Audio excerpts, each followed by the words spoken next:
Okay, so in this demo, we're going to show you how to use our PAT form builder and the response agent, AI agent, to build a reasonably complex form in real time, really rapidly. So we'll start by going back to the form builder by hitting advanced into the form builder, and this time we're going to hit the AI panel, and we're going to bring up the form planner.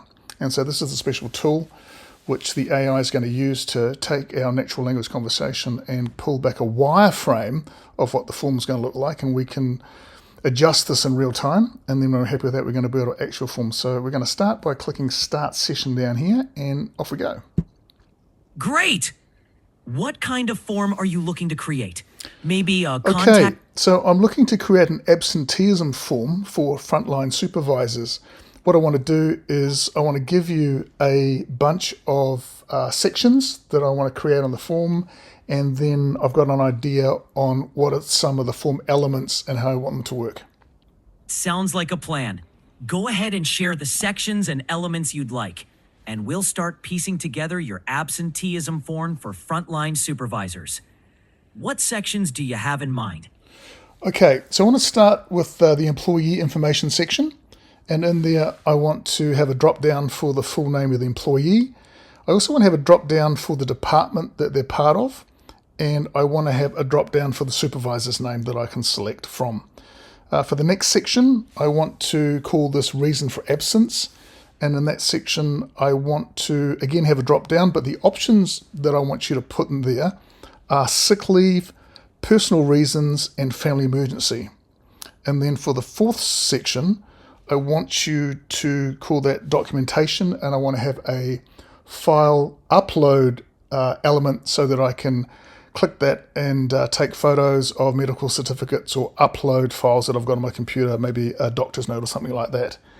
And then for the next section, I want to call it impact. I want a multi-line input box that I can type in what the absence has been in terms of how it's affected the team that they're part of.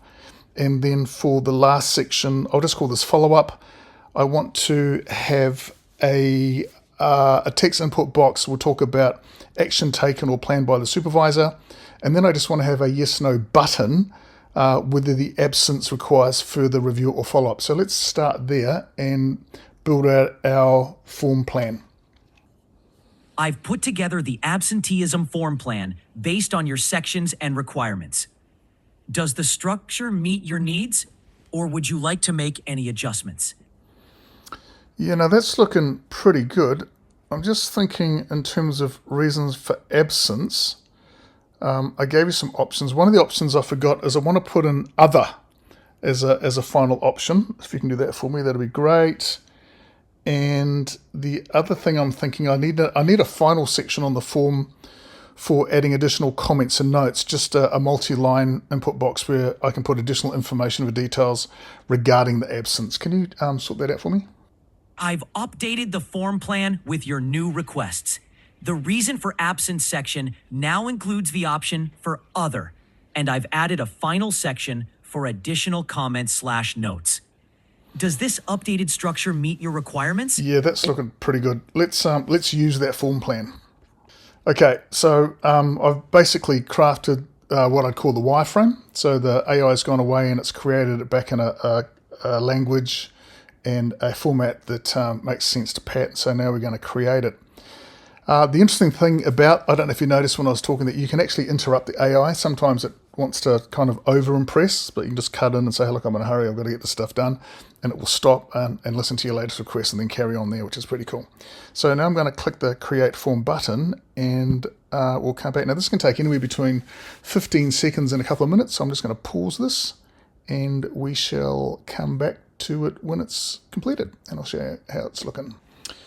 Okay, so we're back. That took about a minute, and let's have a look. We've got full name of employee, department. Oh, look, it's estimated, so I'm going to tweak that, but that's pretty cool. Supervisor's name. Let's come up with some blank placeholders. Reason for absence. Oh, now, did it get... Yeah, look, and it even picked up my amendment after I'd created my first version of the form plan, which is pretty cool. We've got our drop down, so that's opening straight up to my file system, so I can use my camera or grab something. I've got a multi-line there for the impact, follow-up action. I've got a yes/no button. Whether I cover that, that's it. So there you go. What I wouldn't mind doing, I'm just going to see what this looks like on a mobile phone. So what I would do with this is I would create a link here using the, actually I'm going to make that a template first, and then I would create a link, and I've copied that to my clipboard now, and I would put it in my Pat intranet under shared links. I'd find a section called supervisor forms, and I would put it in there as absenteeism. That way everyone in the future, if they want to fill it out, just go in there, they click it and it pops up. And this works brilliantly on their phone, so I want to see what it looks like on my phone. So I'll hit the preview and come over here and just kind of get a sense of it. That's looking pretty handsome. And there you go. So that's how easy it is to create a reasonably complex form. That would normally take a couple of hours to do using traditional software. As you can see, the entire thing from ideating the form, making sure I've got some intelligent fields in it, and then building form with drop downs, yes, no's, connecting to file systems has taken a few minutes. So pretty stunning tech. Hope you enjoyed that. Thanks for watching.